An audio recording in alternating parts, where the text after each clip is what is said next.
Good evening, visitors. Welcome to the Australian War Memorial's Last Post ceremony. My name is Caris May, and joining us today from the Royal Australian Air Force is Warrant Officer Jeff Banning. We warmly welcome the family of Company Sergeant Major Joseph Bernard McGowan, whose story will be read shortly. We are also honoured to acknowledge General Robert Neller, Commandant of the Marine Corps, United States of America, and Mrs. Darcy Ann Neller.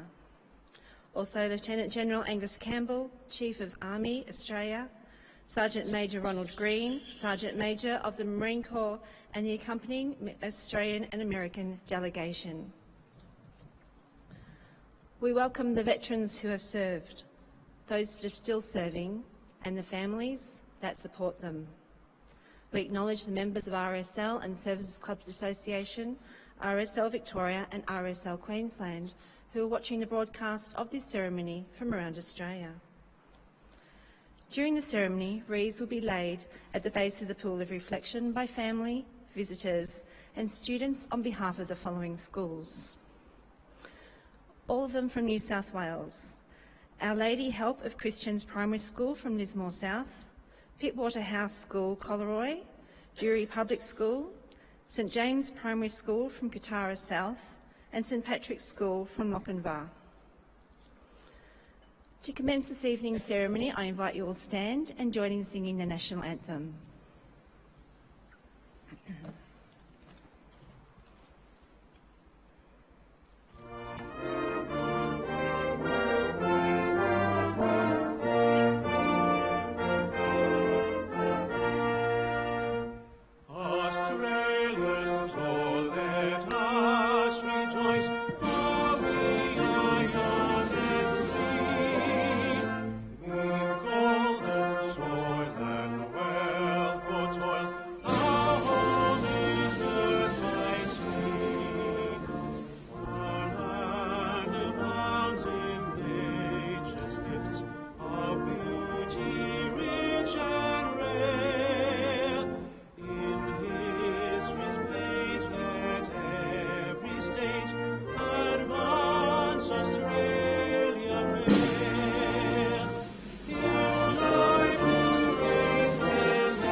Thank you, boys and girls. You may now be seated.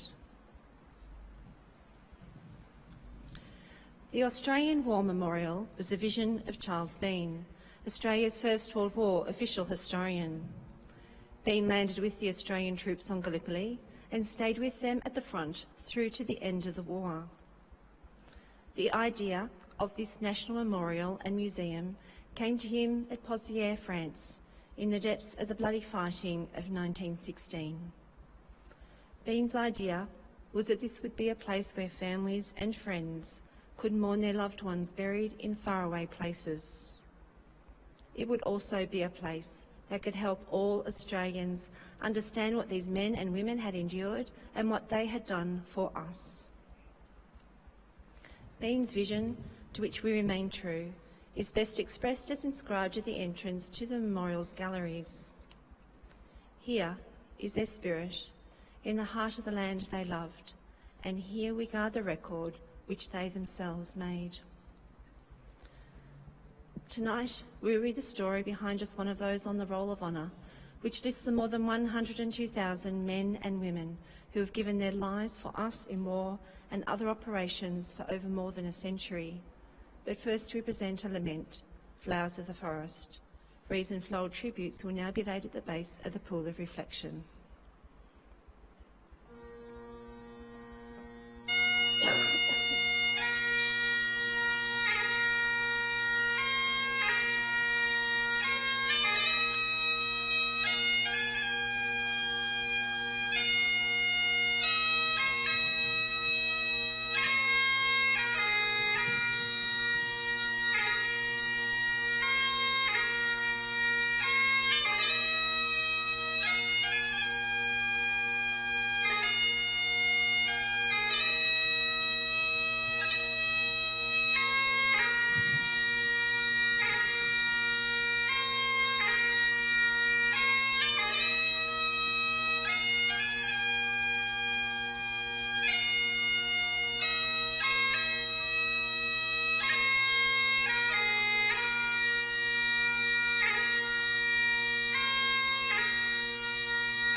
Today we remember and pay tribute to Company Sergeant Major Joseph Bernard McGowan.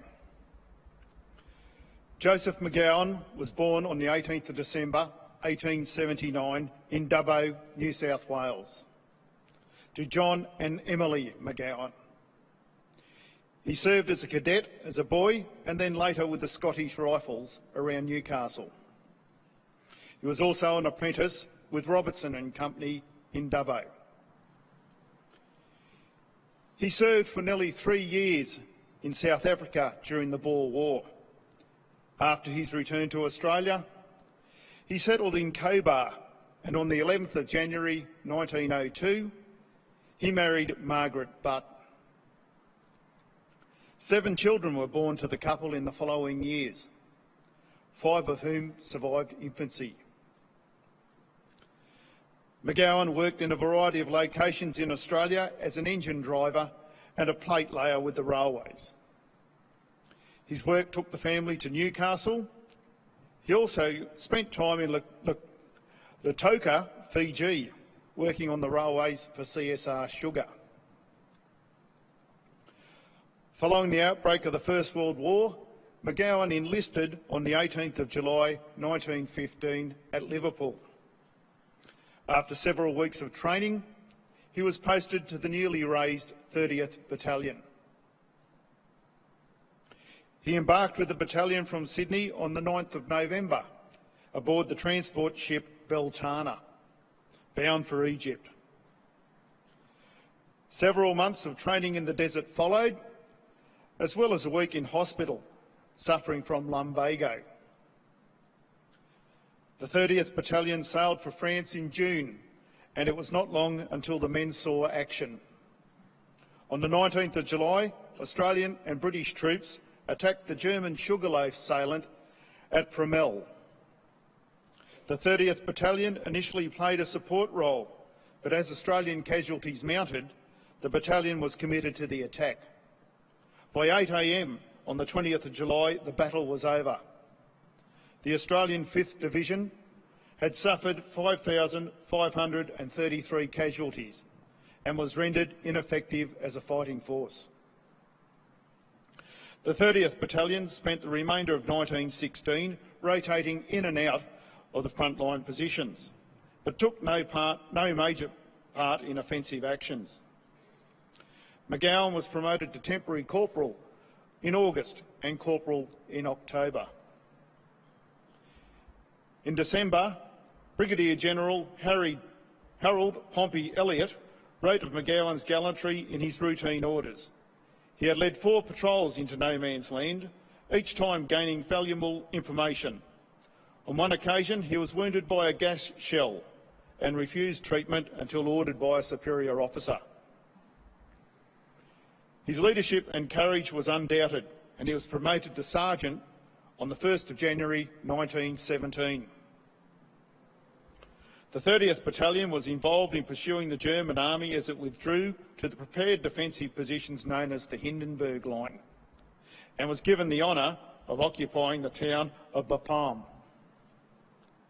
The battalion was not only involved directly in the Second Battle of Bullecourt in April or at Polygon Wood in September, where it played a supporting role, but on the 28th of September, the battalion's positions were attacked by the Germans, which were driven off with heavy losses.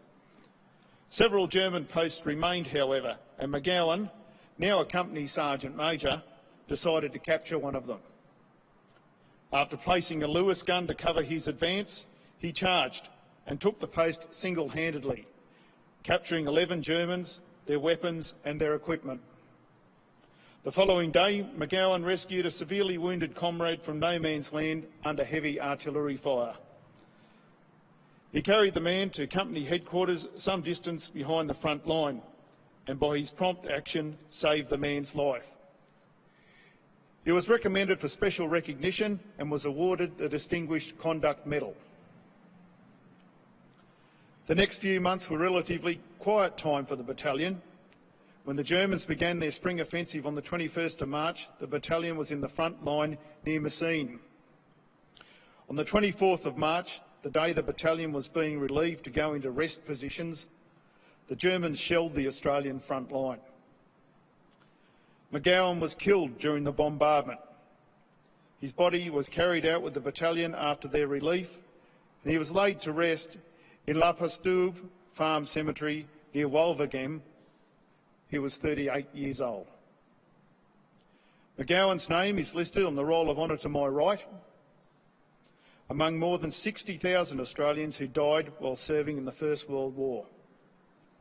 His photograph is on display beside the pool of reflection, with his wife Margaret and their second-born child Amelia.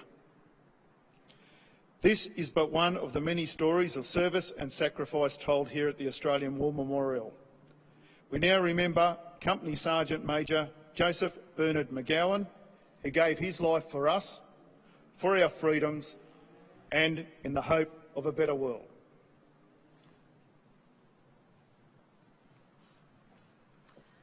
Boys and girls, could you please stand for the ode and last post?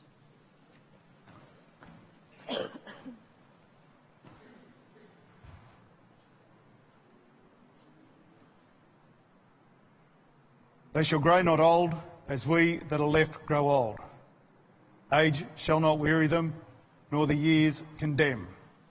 At the going down of the sun and in the morning, we will remember them.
Lest we forget.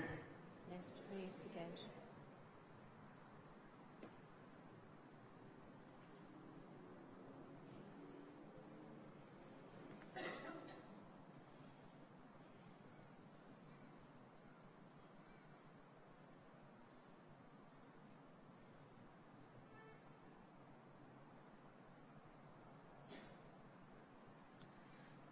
We leave you this evening with the words of the memorial's founder, Charles Bean. Many a man, lying out there at Pozières or in the low scrub at Gallipoli, with his poor, tired senses barely working through the fever of his brain, has thought in his last moments, well, it's over. But in Australia, they will be proud of this. Ladies and gentlemen, that concludes this evening's last post ceremony. We would like to thank you for visiting the Australian War Memorial today, and we wish you all a very good evening. Thank you.